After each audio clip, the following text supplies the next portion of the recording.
Resiliency for digital enterprise, need to revitalize the resiliency for digital realities. Earlier, we had a buzzword, business continuity planning in place for extreme contingency. India stepping ahead on its road to digitization, and with pandemic coming in place, we come across a new buzzword that is resiliency, so to speak. Previously, we took booster doses for COVID virus. Now, in a similar fashion, industries need to revitalize with these doses from security perspectives. With that keeping in mind, I will take some time of yours and welcome our esteemed panelists to throw light on the topic. Mr. Vishal Pranjali, Cybersecurity Leadership, Cloud Forces Services. Mr. Ninad Vardakar, CISO, Edelweiss Financial Services. Mr. Raju Goda, Delivery Head in IT, Information Security, Allianz Technology. Commander Vinayak Shrimal, Senior Vice President, Kotak Mahindra.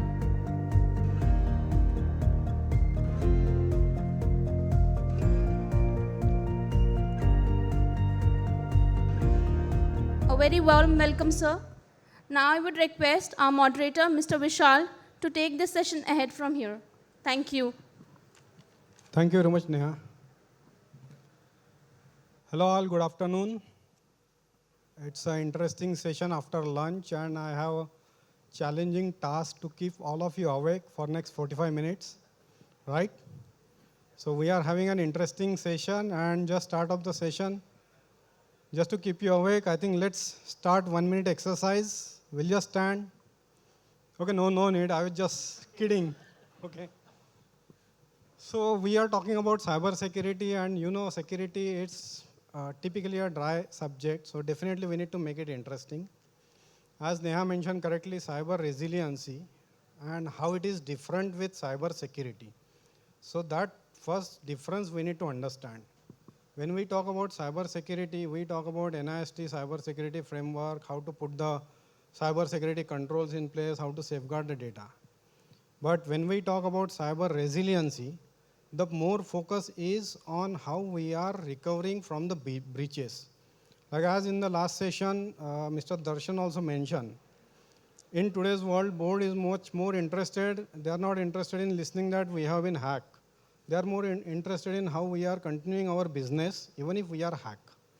So with this theme in mind, we are discussing on the key parts or on the key components of cyber resiliency. Before starting on the questions and sessions, will not take more than like 3 minutes to just introduce ourselves. My name is Vishal Pranjale, and I am from Cloud Forces Services, having more than 2 decades of experience in cybersecurity. And I would like to start with my left. Hi, this is Raju Gowda here, and I'm heading the delivery for information and IT security for Allianz Technology of India, based out of Pune, and privileged to be here. Thanks Raju. Mr. Ninad. So good afternoon, everyone. I am Ninad Varadkar. I am the Group CISO of Edelweiss, and I also have around 20 years of experience. And Vinayak. Yeah, good afternoon. My name is Vinayak Shrimal. I joined Kotak Mahindra Bank recently as Senior Vice President. I'm in the Information Risk Management team, having another 20 years of experience from the armed forces and now in the bank. Thank you very much, Vinayak. So let's start with the jump on the topic directly. Now, when we talk about cyber resiliency, as I mentioned, how it is different from cyber security. The focus is more on how we are going to recover from the cyber attack, from the cyber breaches, or at the minimum, how we are going to limit it, like how we are going to limit the damage. And that's the key difference in between cyber security and cyber resiliency. So I would like to just ask Ninad, with his experience, what is that he think whether the cyber security for the digital enterprises or for the financial services, like what all the key components and why it is, first thing is why it is important for the digital enterprises, and what could be a successful strategy. So, sir, if you can share some. Yeah, thank you. Now, to respond to that question, we'll come back to the cyber resiliency later. But let us understand, why the cyber resilience is important in today's era. Now, if you read news or through various channels, not a single day goes without hearing about any ransomware which has crippled certain businesses, or a prolonged DDoS attack, or multiple data breaches. So all of this has been happening, for some time, but now the pace has been accelerated and it is growing exponentially. That's first thing. Now, if we try to understand, who are behind this. So there are multiple of threat actors. So one are, threat actors, or we could say financial criminals who are motivated by financial gains. They have got very good skills. Then there are activists, another set of sophisticated threat actors motivated by ideology as opposed to financial gains, which the financial criminals follow. And then we could also, understand that there are nation-state actors with infinite capacity, infinite resources at their disposal, pursuing their targets in a constant way. Now, with all of these in mind, we have to change our mindset, from the theory that, we will somehow be able to prevent or, successfully keep away breaches, to the fact that, with all the best security solutions implemented and all the brightest minds who are working for us, there is a likelihood that we might fall victim to a successful breach. So that is there. Now, what is cyber resilience? Now, since now we understood the concept, let us go on to what is cyber resilience. So cyber resilience in its definition is ability of an organization to withstand or recover quickly from certain cyber events which have the potential to disrupt the business operations. Now, if we go and look now let us understand, what would be the key components of this particular strategy. Now, this strategy could be divided into 4 pillars. It could be, say, preventive controls, detective, respond, and recover. Now, we all have heard, about this preventive and detective controls. So I will just spend a brief talking. So cyber hygiene. So what cyber hygiene means is, patching your systems, ensuring that you follow multi-factor authentication, ensure that you have got sophisticated defense, to defend against initial attack vectors like email, or WAF or things. Now, but the key focus, as it was pointed, is to respond and recover. Now, what will enable us to do that? So first, we need to have a very sound business continuity and business continuity management. That is one part. Second part is very sound incident response capabilities. Now, let me speak more about incident response capabilities. Now, the incidents which we discussed earlier, and also some of those threat actors who are threatening our security of our businesses and also our corporate assets. Now, to handle incidents of such scale, it is necessary to engage with sophisticated partners who bring that sophistication. Essentially, I think many of you must have heard, about the incident response or incident response retainer services. So there is a time, for all of us to relook our strategy, engage with some of these partners who provide specialized services in the time of crisis. So that is the basis of incident management. But, also along with that, that is what we will do at the time of the crisis or ongoing crisis. But before that, a preparation needs to be there. And the preparation would also entail cyber drills. And it could also be a kind of rehearsal, what role each individual in the organization would play when they are victim of a cyber attack. So that is one part. And then obviously cyber insurance, in case attack is, hurting an organization financially, you get a backup from cyber insurance providers. So yeah, I think, this is the reason, and, this is what some of the key strategies, we would want to implement. No, I think very well said, because if you look at the statistics, in only the March month alone, there were 460 the ransomware incidents alone in India. This is only India number, targeting not only financial industries, but targeting all the industries. In May month, there was a news yesterday in Economic Times that in May month, the education industry has been targeted most by the ransomware attacks. And in the May months only, there are, starting from Jan to May, we are now in 5th month of 2023, almost 73% of Indian companies has been already targeted and has been already breached with the ransomware attacks. So I would like to just extend the same question, like what are the key components of cyber resilience and how it can be improved, to Mr. Vinayak, if he can throw some light on this. Hi, Vishal. Before we come to the question, and I'd like to put the cyber resilience key components under the ABCD heads. Uh, I'd like to tell the audience, what has been the global benchmark for cyber resilience. The global benchmark for cyber resilience has been set by Ukraine. Now, anybody who's been following the Ukraine-Russia war will realize that the seeds or the foundation for this war was laid a decade ago by Russia. The attacks on Ukraine ranged across all critical infrastructure, starting from power, electricity, water, offices, businesses. Everything has come under attack. Some successful and some unsuccessful. Now, by the time 2022 came, Russia was uh, of the mindset that it will just pummel Ukraine into submission. But we know that hasn't happened. Now, what has happened is because of these multiple attacks on Ukraine, they have developed and they've become the world benchmark for cyber resilience. And how did Ukraine do it? Now, if I were to tell, it has to come under 4 heads, the ABCD of cyber resilience. So A is awareness and agility. So Ukraine, due to all these attacks, developed a very, very high level of self-awareness and contextual awareness, awareness of its environment in which it has to operate under the most meager of resources. The second, the B component is the business continuity management, which includes business continuity, disaster recovery, working on the most meager of resources and ensuring that the core, the crown jewels are not stolen and work continues as business as usual. The third is cooperation and collaboration. Now Ukraine, if you compare it to Russia, there is no comparison in the scale. So how did Ukraine achieve this? It went out to state actors, to non-state actors. We've been following the news, and last year the highest civilian award of Ukraine was conferred on Microsoft Azure and AWS Cloud Services. So when it knew that it was beyond it to control and to operate, it went out to the state and the non-state actors and got those to collaborate with them.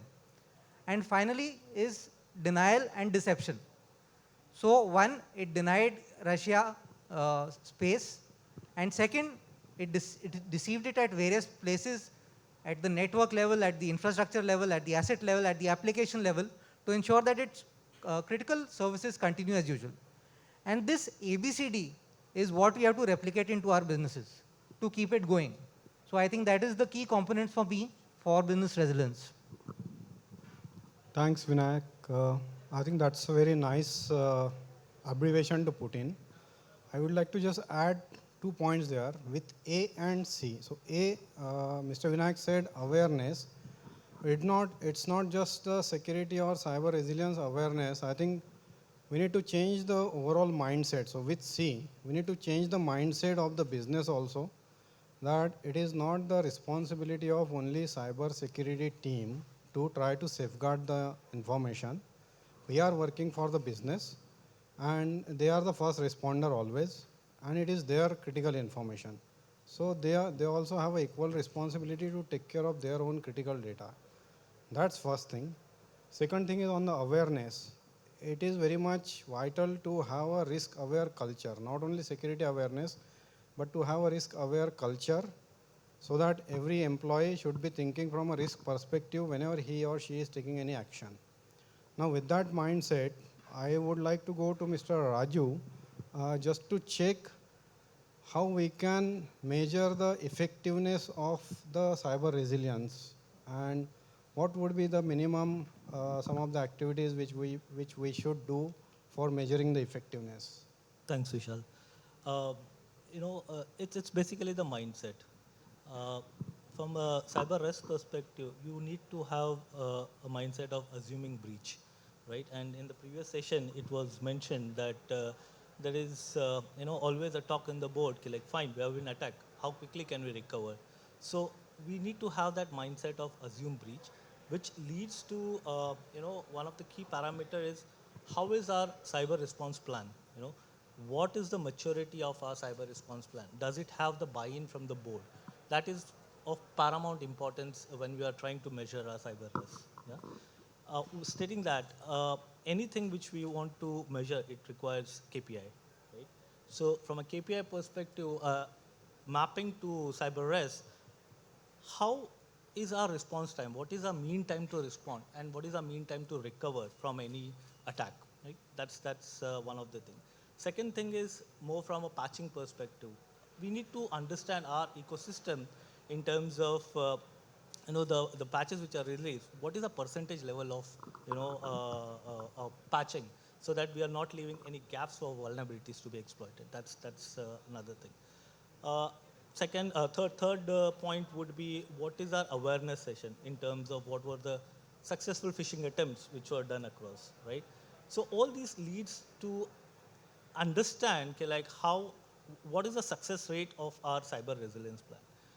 The another key important aspect in cyber risk is our vendor partner network, because they play a very important role in our ecosystem, and if we leave them behind, then we are surely in a very bad situation in terms of what is the maturity level of our of our vendor partner, because we have seen lateral movement across, and if our partner network is hacked, how safe are we, right? So that is also a key aspect which needs to be measured across to give an overall view in terms of where is our journey heading towards, right? What is our maturity level in terms of the cyber risk effort which we are putting across. So that's what I would put forward. Thanks, Raju. I think great points to check on the basics and hygiene, and to check periodically where we are in terms of our maturity with respect to cyber resiliency.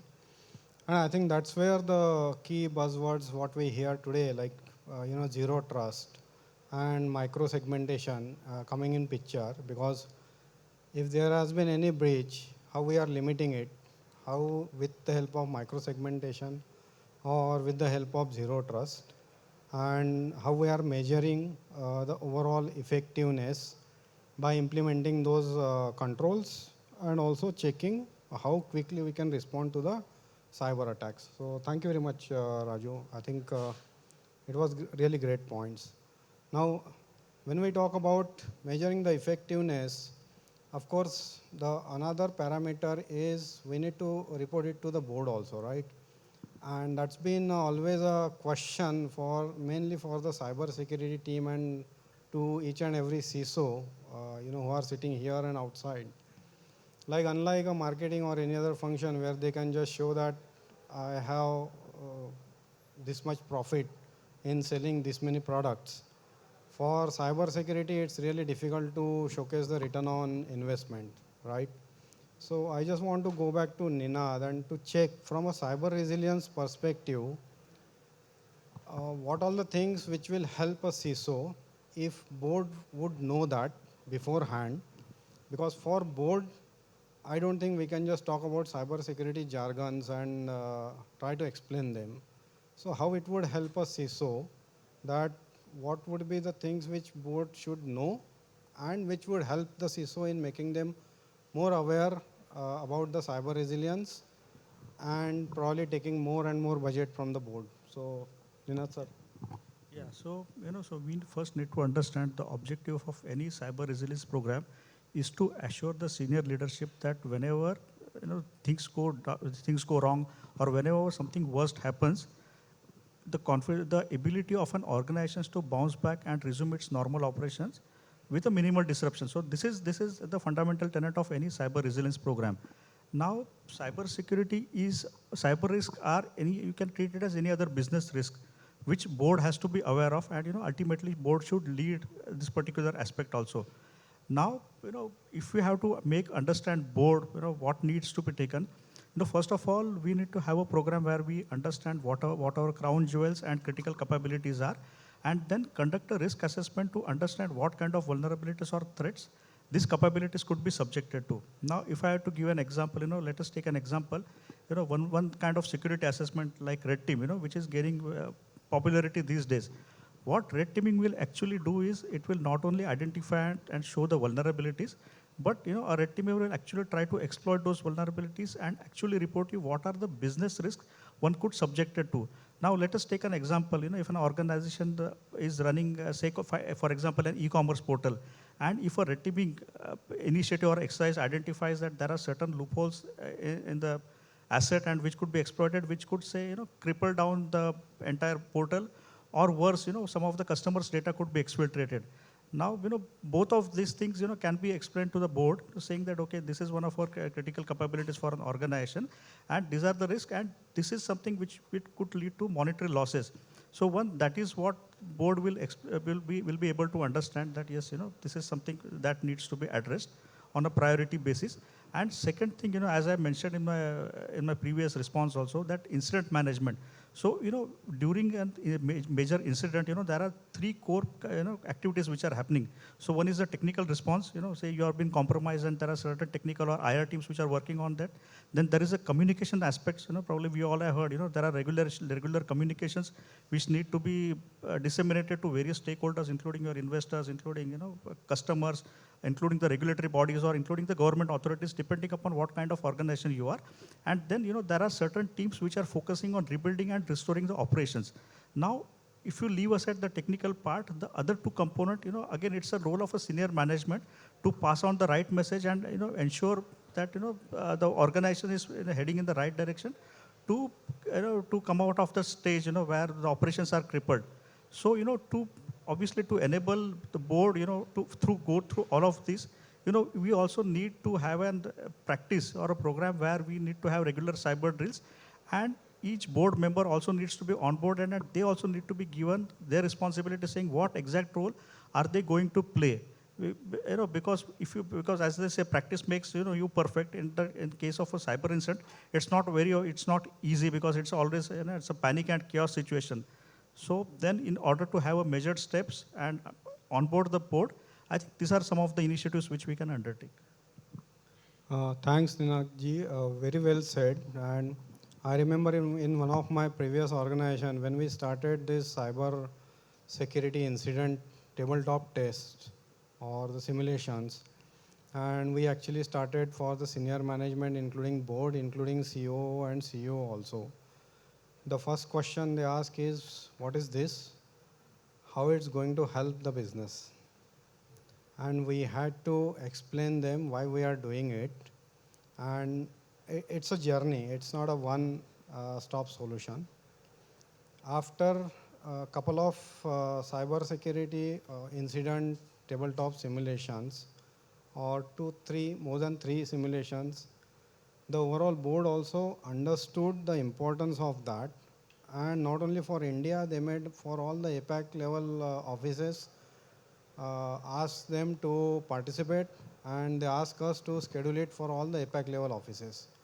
So I think it's very good point which Mr. Ninad has brought in, the testing, and make sure that we are ready for any incident and cyber security incident.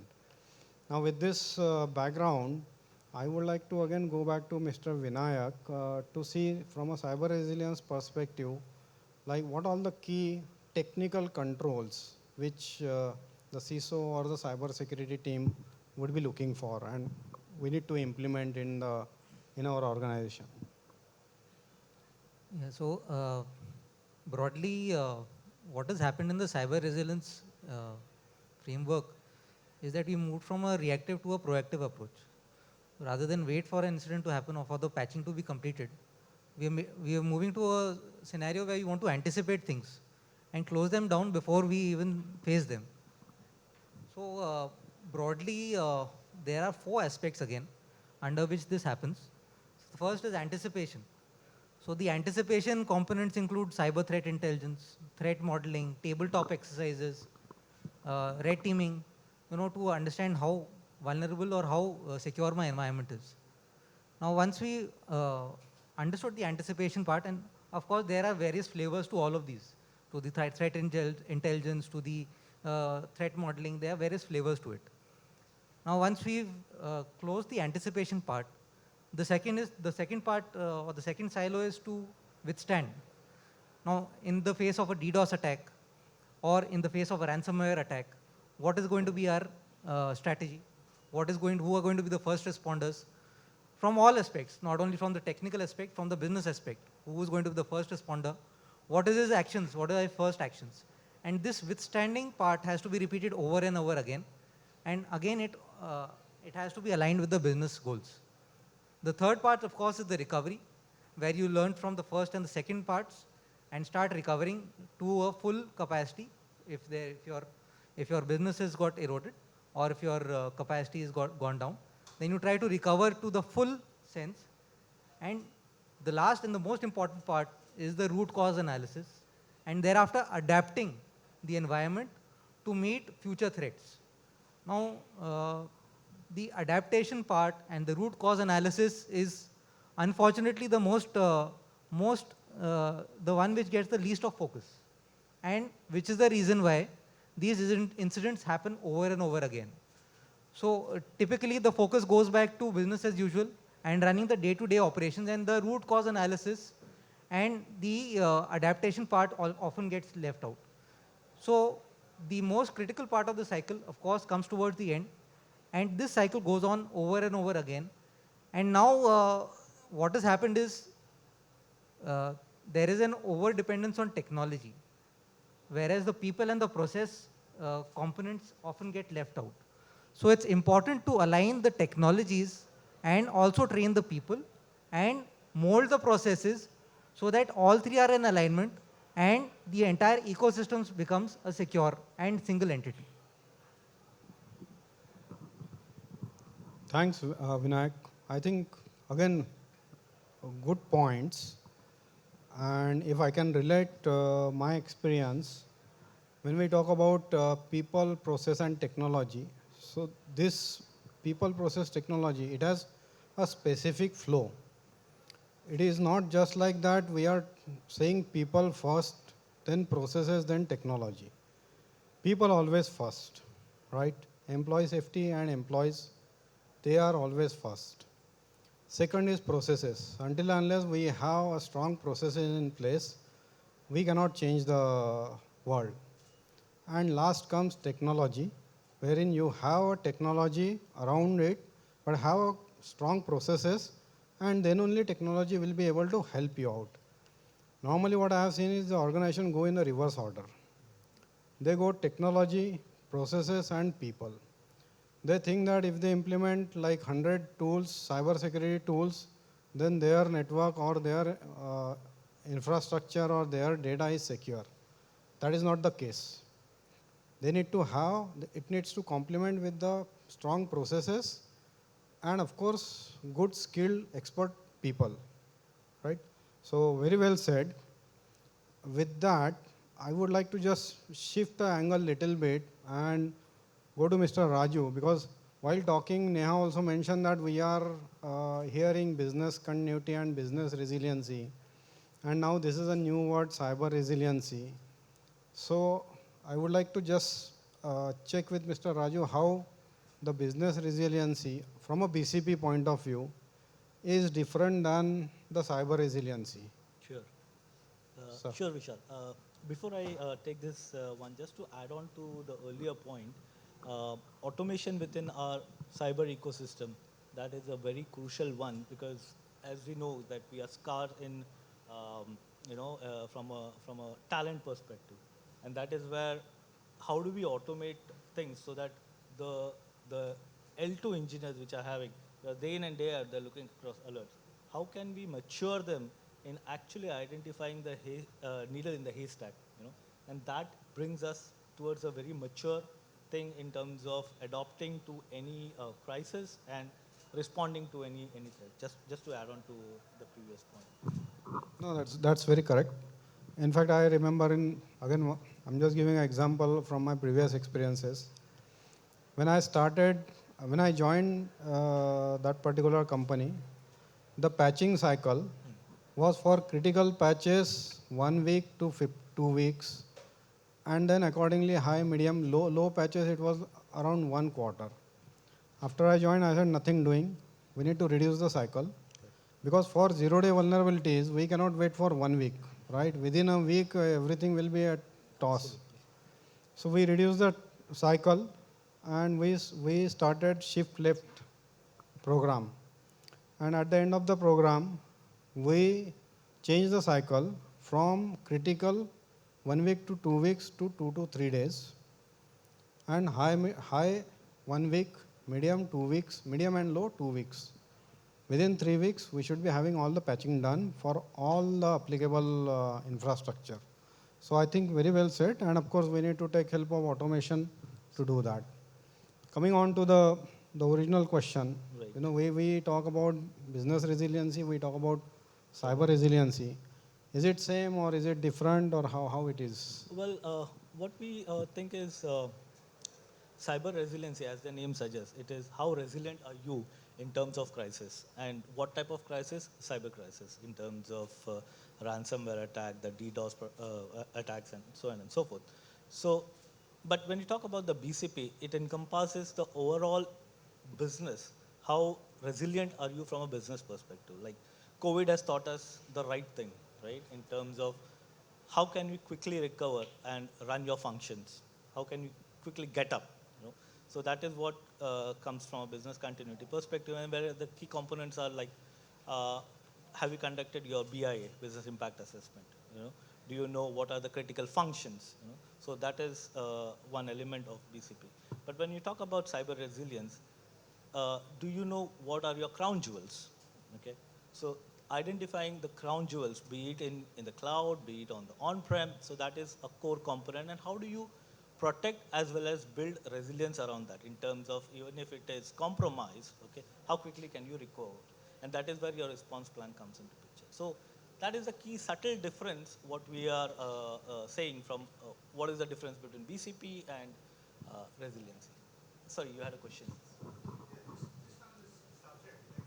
Yeah. Historically, BCP focused on the physical aspects and the site facility people aspects, whereas we are very clearly focused only on the technology aspect. I think cyber resilience is the first time when it's looked at in combination to say if a system is to be made available, the people that are supposed to be using that system to deliver the business process ultimately, that entire sequence needs to be available. Exactly. That's the distinction. Exactly. And just to add on to your point, when we do a BIA, so it's not only the people aspect which we look across. We look across people, the processes, the technology, the hardware, the software which we are using across, and we conduct a risk assessment associated to that, which leads us to the business impact assessment. And following to which we carry out our fire drills, DR testing, your tabletop exercise, all those elements. But when we talk about cyber resiliency, it is basically like, even if it has, if your machine is attacked by ransomware, okay, how is your backup policy? You know, what is the organization's policy in terms of ransomware attack? Are we going to succumb to that ransomware thing, or are we mature enough, to come up on our toes within a span of time? You know, how quickly can we come across? So that is that subtle difference which I'm referring to. Mr. Ninad, Vinayak, you have anything to say here? I think just to add to what Mr. Raju said and this gentleman said, any business continuity planning without the cyber or the IT component is incomplete. Absolutely. In every sense, because there's no business without IT. Everything is on the backbone, and it just doesn't make sense. There's no logic to it. It's just an eyewash without the IT component. And so rightly so, business continuity and the disaster recovery go hand in hand, they're in tandem. So DR becomes the more tactical part of it, whether the BC becomes the more strategic part of it. And both have to go hand in hand. It's not like you can do the BC part and leave the DR out, and IT and security, no way. You can't leave them out. Correct. And what about business continuity and cyber resilience here? I think that also goes hand in hand. Like for example, a power failure for some other reason, of course the BCP would come in picture. Power failure because of some cyber breach, right? Couple of months before there was, I don't want to name the company, one of the major power company within India, they had a ransomware. So that becomes a cyber resilience aspect along with the business continuity aspects, right? Because at the end of the day, business continuity, how the business would continue in case of any incidents, that is part of the core of the business continuity. So I think business continuity as well as cyber resiliency, that also goes hand in hand. Absolutely. Incidentally, in 2014, Ukraine's power systems were knocked out in the dead of winter. And for good amount of time, they were without power in the dead of winter. And I think they learned those lessons from there. And so it's a lesson for all of us. Like you said, there is no utility which is without an IT backbone in today's day. And so it has to be factored in each and every component of a BCP. Correct. And in cyber is like, how are you conducting your vulnerability management? How are you conducting your red teaming exercise? How are you conducting your pen test? So these are some of the key components which is baked into cyber resilience. And obviously the the output of this leads you what is your maturity level from a resilience perspective. So these outcomes are very, very important. Similar to like from a BCP perspective or the DR test which we do. Okay, like how quickly did we get our DR site up? So those are the key things. Very well said. Thanks to Raju sir, and thanks to all of you. Of course, I would like to bring one more angle to it, because we are talking about cyber resiliency and business continuity, and if we are not talking about overall the supplier security frameworks, the topic will not be concluded, right? So I just want to ask to the audience, like in the cyber resiliency, anyone, what do you think that how much supplier security play important role, and what's your opinion about it? Anyone? Yes, sir.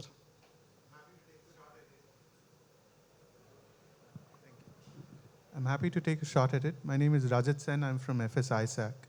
I think as we've seen in the past, some of the largest attacks, they've all infiltrated the supply chain and then worked their way up. So when we talk about cyber resilience, it behooves us to include that supply chain. And just as this August panel mentioned multiple times, you have tabletop exercises, you have other exercises that you do for your own infrastructure.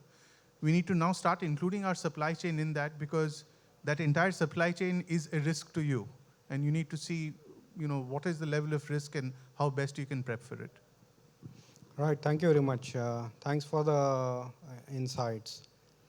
So I think we are on time and we are done with the questions, and last 8 minutes we have kept for the question and answers. If anyone has any questions or any point, any comment, any inputs, feedback,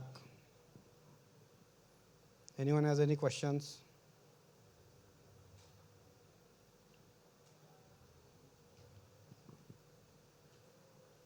If there are no questions, then I think we can wind up this particular session. Thank you very much, Mr. Raju, Mr. Ninad, Mr. Vinayak. And thank you very much, audience, for being the great audience. And I can see everybody is awake at the end of 45 minutes. Okay. So that means I can definitely conclude the session, and I hope the session went well and it was helpful to you. Thank you very much. Thanks. Thank you for sharing your valuable insights, sir, and our audience today for becoming such an interactive session. Some key takeaways from our discussions were the 3 C's: setting up some consistent cyber awareness, clarity on a changing mindset, and cut-to-cut cyber drills and exercises to build a cyber resilient world. I would request crew member to give away the tokens of appreciation from the SCI.